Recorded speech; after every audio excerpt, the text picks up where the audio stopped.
Now we're going to talk about multiplying fractions. When you multiply fractions, we multiply across the top and across the bottom. In other words, we don't need to find a common denominator when we multiply fractions. We just go 2 times 4 is 8, 3 times 5 is 15, pow. Straight across the top, straight across the bottom. Now, why is this? So first thing we need to know is that times and of, in math, times and of are the same thing. So 2/3 times 4/5 is the same thing as 2/3 of 4/5. Which means if I start with one whole and I divide it into 5 equal strips. Now, I'm saying equal. Obviously, I didn't draw it that equal, but like I say, you got to bear with me. Now, I want 4/5, which means one of these strips is going to have to go. So we got rid of 1/5. We got rid of this fifth over here, and we have 4 left. Now I want 2/3 of the 4/5. So I have to take this now and divide it into 3, and I only want 2/3, so I'm going to get rid of one of the thirds.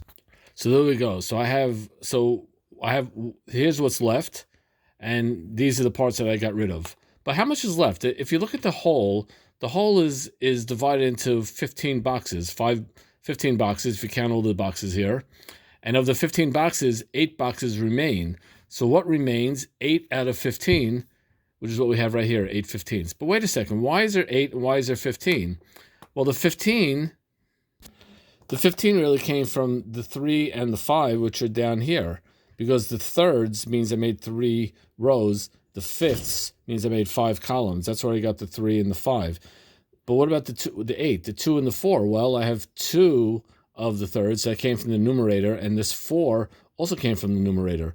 So the remaining squares, the white squares that remain, really came from the numerator. There are 8 squares that remain out of a total of 15 total.